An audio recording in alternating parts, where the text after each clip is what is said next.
Quero cumprimentar a todos com a gloriosa paz do Senhor Jesus. Um beijo no coração de todos, tá? Nós estamos isolados, não podemos ainda, por enquanto, prestar os nossos cultos dentro das comunidades, mas nada para a igreja. Nada consegue parar o povo de Deus. Vou te dar um exemplo. Esse livro. Esse livro ele existe há aproximadamente... já existia no coração de Deus desde a antiguidade, antes do mundo ser mundo. Mas compilado como livro, do jeito que nós estamos, há mais de 1800 anos. E mesmo assim, atravessou governos, gerações, atravessou séculos, atravessou o mundo e está entre nós até os dias atuais. Isso é uma das provas cabíveis de que tudo aquilo que ele deixou escrito, descrito e prescrito, reproduzido pelo homens, inspirado pelo Espírito Santo, irá se cumprir, está se cumprindo. Nós estamos vendo aí. Estamos vendo o mundo em caos. A ciência não consegue resolver, o dinheiro não consegue solucionar, os governos e os desgovernos estão mais perdidos que cego em tiroteio. Tudo isso que está acontecendo, ninguém consegue achar, comprovar uma solução. Por quê? Porque Deus não quer. Quando Deus manda, eu quero que você entenda, até o diabo obedece. Deus é soberano, quem dá a última palavra é Deus. Deus está acima de tudo e de todos. Por isso que nós precisamos aproveitar o tempo que temos para cultivar uma vida piedosa, por meio da oração, da leitura, do ensino, desses projetos sociais, pelas plataformas que nós temos hoje, tecnológicas, para cultuar o nome de Deus, pregar a palavra, levar o evangelho da salvação à igreja, construir a igreja e alcançar os perdidos. Por isso vamos continuar nosso estudo aprendendo a servir a Deus de acordo com o fator Josué. Existem muitos neófitos que estão nos assistindo, pessoas novas na fé, outras pessoas um tanto já quanto experimentadas no decorrer dos anos, mas todavia quero dizer, até para os mais experimentados, que todos nós devemos estar suscetíveis, aptos e abertos para aprender do Evangelho da graça de Deus. Quem se limita em aprender, principalmente de Deus, ou em qualquer assunto concernente à vida humana, ficará estagnado, com a mente atrofiada e não prosseguirá adiante. E no que diz respeito à palavra de Deus, quando eu me fecho achando que eu já sei de tudo, que eu já conheço literalmente e amplamente o caráter de Deus, é aí que eu estou incorrendo num erro brutal e grotesco, em relação à graça e aos valores do reino de Deus. Por isso que eu digo, todo dia é um dia sem igual, é um momento único, ímpar, para que possamos aprender da palavra de Deus. Jesus disse no Evangelho de São Mateus, ou no Evangelho de Mateus capítulo 11, a partir do versículo 28. Ele disse o seguinte: Vinde a mim todos vós que estáis cansados e oprimidos, e eu vos aliviarei. Aprendei de mim, aprender de Jesus. Se Jesus é Deus, se Deus é a palavra e Jesus é a verdade, e se Jesus é a verdade revelada para nós hoje, então quando eu, de uma maneira ou de outra, acho ou acredito na minha consciência falível e limitada, que eu já sei de tudo, com certeza estarei incorrendo, prosseguindo, percorrendo um erro muito grande diante de Deus e diante da igreja. Então vamos aprender juntos a servir a Deus, servindo a igreja e servindo as pessoas que estão ao nosso redor, no que diz respeito ao evangelho da salvação. Tá? Nós estávamos falando a semana passada sobre a questão do povo de Israel e como Josué, fator Josué, nós estamos trabalhando um pouco sobre a biografia de Josué, como ele foi um servidor nato, um homem de Deus, que serviu sem interesses gananciosos nenhum. Ele serviu a Deus, servindo a Moisés e a seu povo, a sua nação, almejando a constituição do seu país, que havia perdido a sua cultura, a sua crença, havia perdido as suas origens. E Josué, ele estava servindo a Deus nesse contexto, um contexto não tão agradável, podemos dizer assim. Amados, e aí prosseguindo, nós falamos um pouco, Josué não tinha nenhum tipo de objetivo ou objetivos orgulhosos em servir, né, e ajudar o seu povo. E diga-se de passagem, um povo difícil por conta da vida dura e da cultura que aprenderam no Egito. Muitos eram resistentes ao governo de Deus, governo teocrático, tá? Governo de Deus. Mesmo o Senhor se manifestando com grandes sinais em meio ao seu povo. Para que vocês tenham uma ideia, fazendo uma breve recapitulação, o povo de Israel, ele ficou num período de 430 anos, Êxodo capítulo, a partir do capítulo 4 em diante, você vai observar isso, durante 430 anos, cativos no Egito, né? José estava lá, depois desceu Jacó e todos os patriarcas, e ali constituíram-se um povo nas terras de Gósen. Todavia, muitas gerações se passaram, algumas gerações nesses 430 anos. Eles perderam sua cultura, perderam a sua crença, a sua devoção, a sua nacionalidade como nação, que até então estava sendo formada, começando a ser. Eles perderam tudo.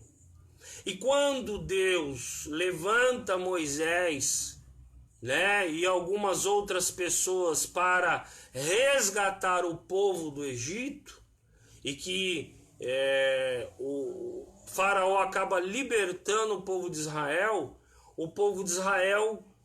caminha para a antiga Canaã, hoje atual Palestina, nesse contexto.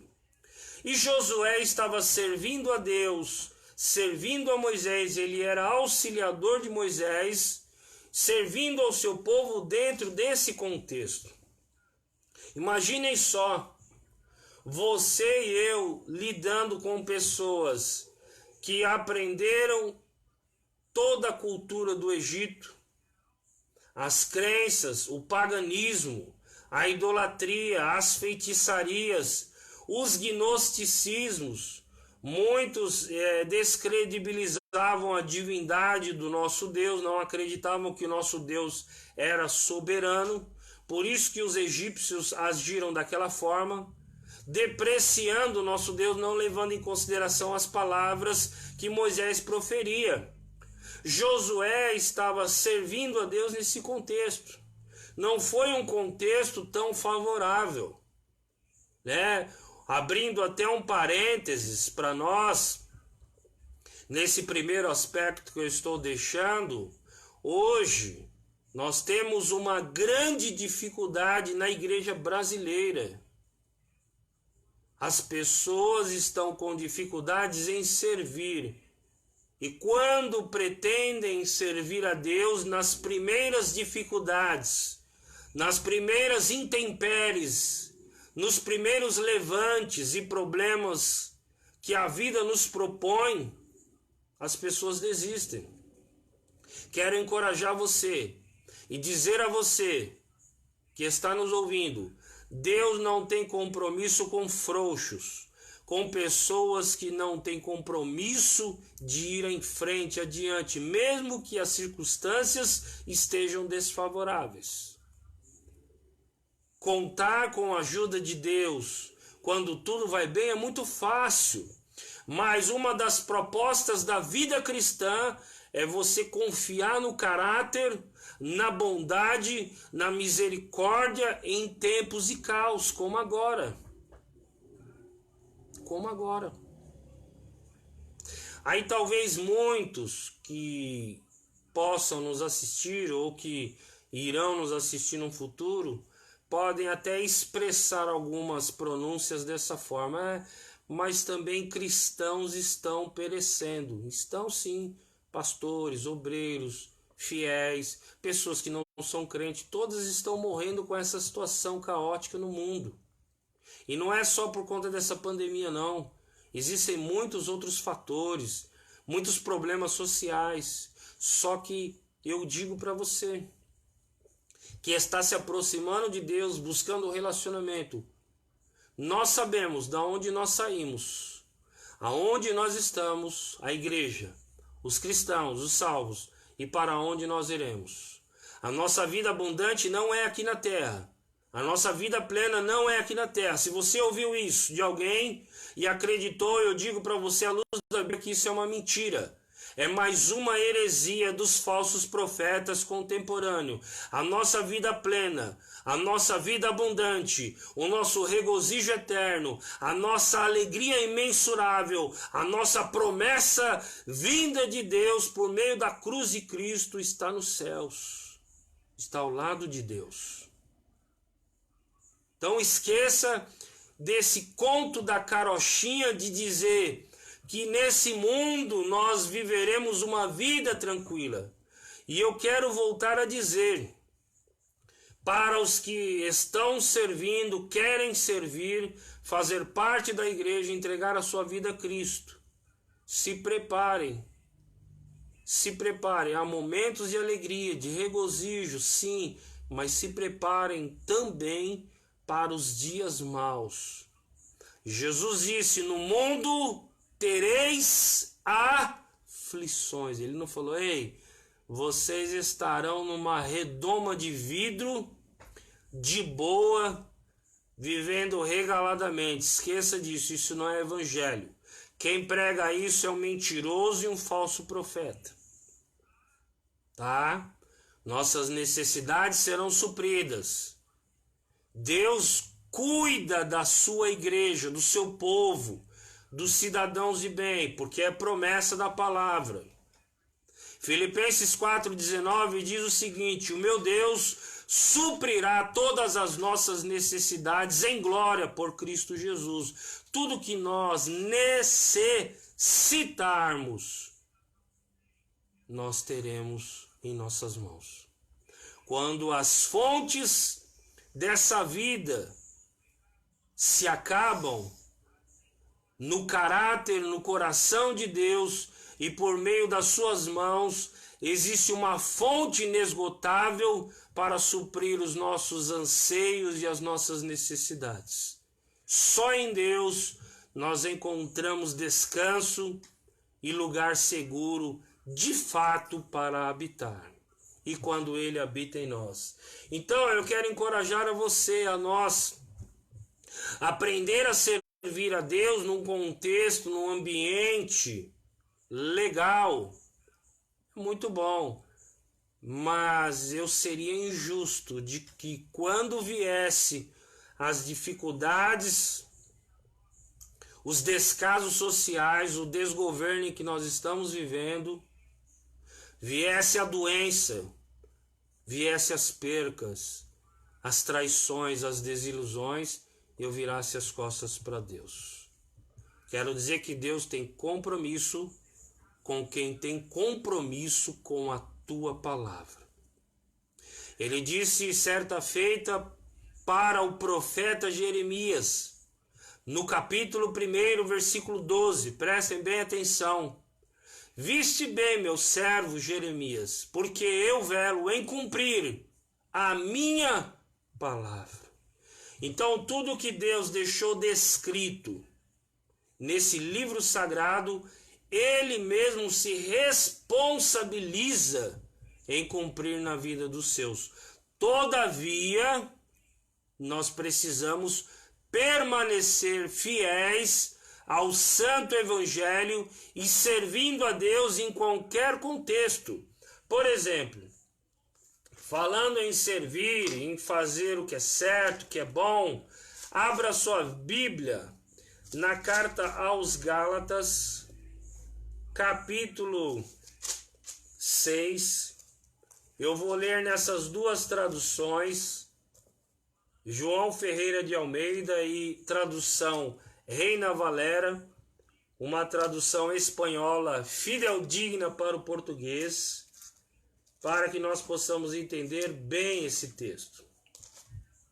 Carta aos Gálatas, capítulo 6, é um texto que me chamou bastante atenção desde o início da minha conversão. Diz assim, ó, versículo 9, e não nos cansemos de fazer o bem. Tem gente que fala, tô de saco cheio de ajudar os outros. Tá aqui, ó, não nos cansemos de fazer o bem. Se você tá ajudando, esperando alguma coisa em troca, você já quebrou tua cara. Faça como se estivesse fazendo para Deus. Porque a seu tempo ceifaremos, quer dizer, colheremos, se não houvermos desfalecidos. Vou ler nessa tradução, Reina Valera. E não nos cansemos de fazer o bem, porque a seu tempo ceifaremos, se não houvermos desfalecidos. Praticamente a mesma coisa, né? Para enriquecer o nosso conhecimento. Então quer dizer, quando eu me predisponho a servir a Deus incondicionalmente, como nós estamos trabalhando nesse primeiro aspecto, por amor, servindo as pessoas, servindo a igreja e aos perdidos, com certeza todo o meu trabalho dedicado na obra do Senhor, na minha caminhada, na minha peregrinação terrena, terá uma recompensa nesse mundo e também no mundo vindouro. Então, servir a Deus num ambiente agradável é muito bom, mas a proposta do Evangelho é servirmos a Deus em tempo e fora de tempo. E essa é uma das grandes dificuldades hoje. As muitas comunidades cristãs estão cheias de pessoas que querem os benefícios de Deus, que querem os favores, que querem os beneplácitos do céu, mas não querem servir e nem sofrer e padecer pelo Evangelho. O que adianta eu e você ganharmos o mundo inteiro e perdermos a nossa alma? Adianta alguma coisa? Ter carro, ter dinheiro, ter fama, ser uma celebridade no mundo dos negócios, ser reconhecido por tudo e por todos. O que adianta isso? Não adianta nada. Nós estamos vendo aí, dinheiro não está comprando a cura da vacina para o Covid-19. O dinheiro não compra a cura da vacina da imoralidade, da falta de ética, da corrupção, da heresia, da mentira, dos falsos profetas, dos mercadores da fé. O dinheiro não compra, a fama não compra. Esquece. Não adianta ter tudo nesse mundo e não ter nada com Deus. Eu prefiro não ter nada desse mundo, mas continuar tendo a glória de Deus sobre a minha vida, sobre o meu ministério, sobre a minha casa, meu casamento, minha esposa, meus filhos, sobre o meu trabalho, sobre o pão que nós nos alimentamos hoje sobre a mesa, com a graça de Deus. O que adianta? Dinheiro não compra o céu. É necessário trabalhar, estudar, conquistar os nossos objetivos, mas eu quero dizer para você que não adianta você ser reconhecido, ser reconhecida, ter dinheiro, ser famoso. Tá morrendo gente aí, ó, que tem dinheiro e que não tem.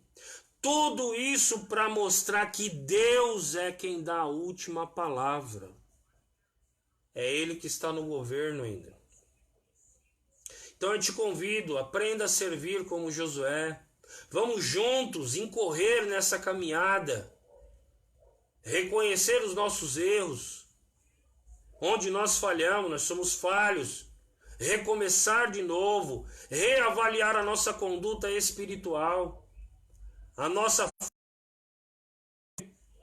e servir a Deus incondicionalmente. Já pensou se Josué fosse como os seus conterrâneos acima de 20 anos que saíram do Egito, que murmuraram, praguejaram, que blasfemaram, que desprezaram, depreciaram o nome de Deus e a fé no Senhor Todo-Poderoso?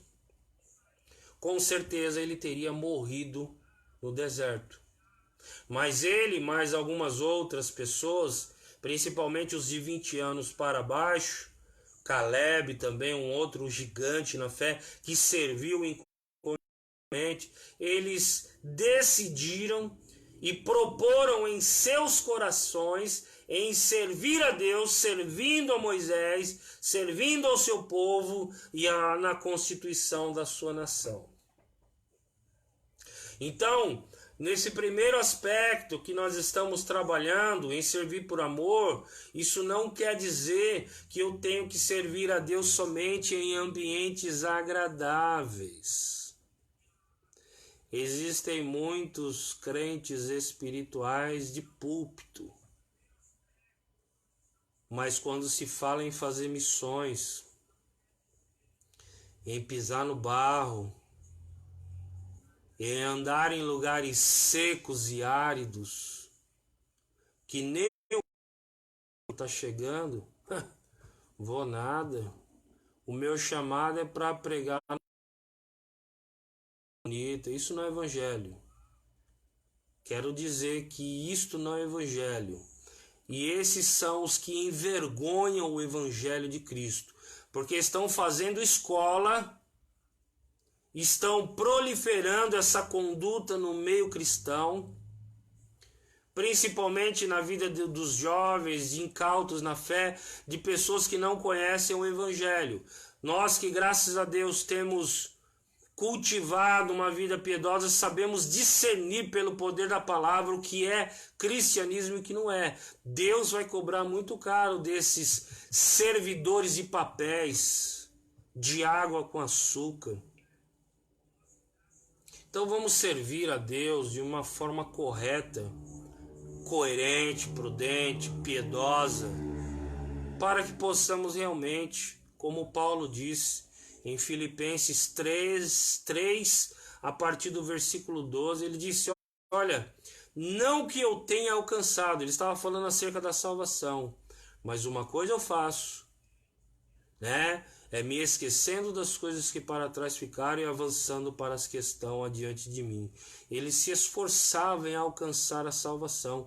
Judas, no capítulo 1, fala sobre a gente cultivar, cuidar da nossa salvação, da nossa vida com Deus. Então vamos servir a Deus com alegria, com amor, com destreza, incondicional. Quando terminar esse estudo, eu quero dar um estudo que Deus concedeu e está falando comigo há muito tempo, e eu vou colocar no papel sobre a questão de quem nós devemos amar primeiro, a Deus ou a família. Tem pessoas que amam mais a sua família, mais os seus filhos do que o próprio Deus. Ah, mas eu tenho que amar minha família. Tem que amar a família, mas você tem que encontrar tempo para servir a Deus, buscar a Deus, servir a igreja, servir a liderança, servir aos fiéis, servir principalmente aos perdidos. Nós vamos falar sobre isso. E Jesus disse: quem ama a sua família, a si mesmo, seu pai, sua mãe, seus filhos, mais do que a mim, não serve para ser meu discípulo. Vamos trabalhar isso depois. Mas está dentro desse contexto de servir. Então, Josué não serviu no ambiente agradável, com data show, microfone de última geração, caixa de som ativa, amplificada, instrumentália fenomenal, um piso de mármore, um púlpito de ouro, não. Ele serviu no deserto. Ele serviu num ambiente complicado, difícil. Num ambiente em que muitos de nós hoje não queremos servir. Né? Antes dessa pandemia, nós notamos que quanta dificuldade que as pessoas têm de somente ir à igreja, morando do lado de casa. Choveu um pouquinho, esquece. Esquentou demais, não dá para fazer evangelismo. Tá assim. Eu louvo a Deus que a igreja verdadeira ninguém para. Pela misericórdia, estivemos um tempo no campo, uns dias no Piauí, em outros lugares, e observando a conduta de homens e mulheres que andam 120, 80, 90, 60, 20 quilômetros para ir a uma igreja, para prestar culto a Deus. Eu quero dizer para você que está me ouvindo, que quer aprender de fato a servir a Deus, servindo a igreja e as pessoas. Toda vez que eu e você deixamos de ir à igreja por qualquer banalidade, qualquer besteirol, simplesmente guarde no seu coração, nós estamos deixando de prestar culto a Deus. Cada oportunidade que você tem em casa, pelas redes sociais, nos cultos, que se assim aprove a Deus voltar, você deixar de cultuar a Deus, prestar atenção na palavra, orar, buscar ao Senhor, interceder, e no decorrer da semana colocar em prática, cultivando uma vida piedosa, você está deixando de prestar culto a Deus. E nessa matéria, e no que diz respeito a servir a Deus, nós temos que aproveitar todas as oportunidades. Por isso eu te digo, nesse primeiro aspecto, na questão de servir por amor, Josué serviu num ambiente difícil. Então não seja frouxo. Não seja uma mulher frouxa na fé, tá? Virá as crises de abstinência pela falta do álcool, do cigarro, virá as crises de abstinência por causa das drogas, da pornografia, do pecado, dos problemas. Seja firme, vá em frente. Abrace mesmo a causa do Evangelho, vista a camisa da santidade em Cristo Jesus e sirva a Deus com amor. Sirva a Deus servindo a Cristo, servindo a igreja e aos perdidos. Você não pode limitar a sua vida cristã simplesmente só pelo simples fato de ir à igreja, achar que está isso faz parte da vida cristã, mas a vida cristã não se limita somente nisso. Servir a Deus em todos os lugares, em todos os momentos, na igreja, com as lideranças, na empresa onde você trabalha, no seu lar, na comunidade onde você vive, no seu estado, no seu país e no mundo. E servir com amor, não esperando nada em troca. Amém? Nós continuaremos terça-feira, se Deus permitir, tá? Nosso horário já estourou. E eu quero deixar para vocês 3 aspectos importantes. O primeiro nós já estamos trabalhando, que é servir por amor. Servir incondicionalmente e num ambiente difícil, tá? Quando você se deparar na vida cristã que você está tomando pedradas, estão difamando, levantando calúnias, você está sendo perseguido pelas feras e leões, pelas dificuldades, circunstâncias, pelos problemas dessa vida, seja bem-vindo ao cristianismo, tá? Porque só tem vitória, só tem triunfo, só vence realmente em Cristo Jesus quem é firme e permanece firme no Evangelho da graça de Deus. Até terça-feira, se assim aprove a Deus, tenha um bom fim de semana, em nome de